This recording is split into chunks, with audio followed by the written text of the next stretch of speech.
got one more slide to talk about proactive. Ultimately, you want to make them come to you, make the employer come to you.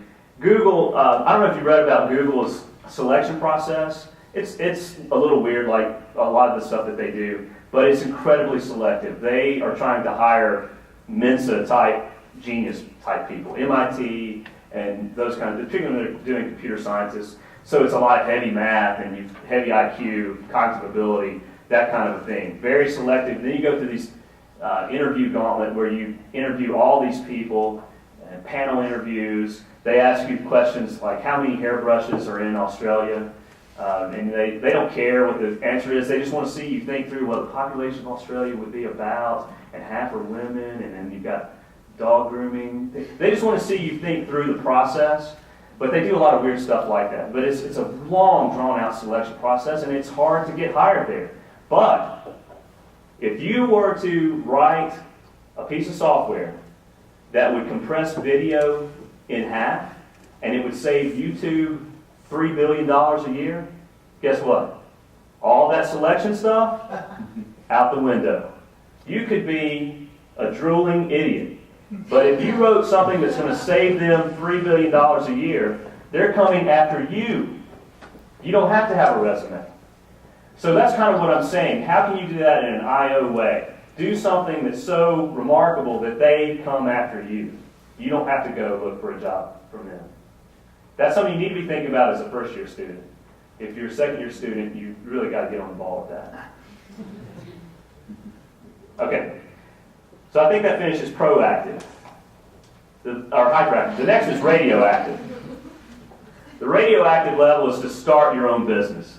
And I was just talking to some guys earlier, and it looks like there's actually some thoughts about doing that. You're in a weird situation with the economy right now. The economy is just bad. And so you're going out, if you're looking for a job, you're competing with 35, 45, 55-year-old people with experience, and they're out competing against you.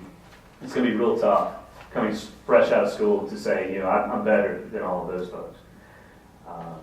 But in some ways you could be better. If you're a master of social media, of the internet, those kind of things, if you're doing something remarkable, then you very much can compete with them. But you can leapfrog all of that if you stop thinking about who can hire me and start thinking, how can I go straight to a customer? How can I make something of value and sell it? The world needs more businesses. And I'll tell you this, most businesses fail. But there's nothing wrong with that. If you fail and then you have to go get a job, that's a pretty powerful thing. That's a pretty powerful story to tell a potential employer. Who would you rather hire if you had a company? Someone who's never worked before, or someone who has had to create a budget, had to make sure payroll was paid every week, has signed both sides of the check. That experience, even if it failed, would be incredibly valuable. And if you could take that and say, look, I started a business, it failed, but here's what I learned from it, and I'll never make those mistakes again, you've got a powerful story to tell. So I would encourage you to do that and start thinking about it now. Start thinking about what kind of business could I do, what kind of business plan could I put together, how could this thing be monetized? Monetize is a terrible word. How could this thing make money? And who would pay for it? What could I do coming out of IO Psych program? I think the simpler, the better. Simple ideas sell, it seems. And I think you've got to give yourself credit. You have more education than most people in the world. You have the tools to start a business. Now, there may be some questions you have. I don't know about legal things. I don't know about accounting. Well, there are people here at UTC that could give you the Reader's Digest version of those things, that could really walk you through that. If I could go back, I would probably take more classes, more elective classes in entrepreneurship, accounting, marketing, those kind of things, because that's something you need no matter what you get into. You'll never be wealthy working for someone else, right? And that shouldn't be the only motivator in the world. I'm not wealthy, and I may never be wealthy, but the whole I would like to maybe one day have my own business just for that experience. So it's something to think about. The reason I say to start now is because there's always this idea, hey, I'm kind of entrepreneurial.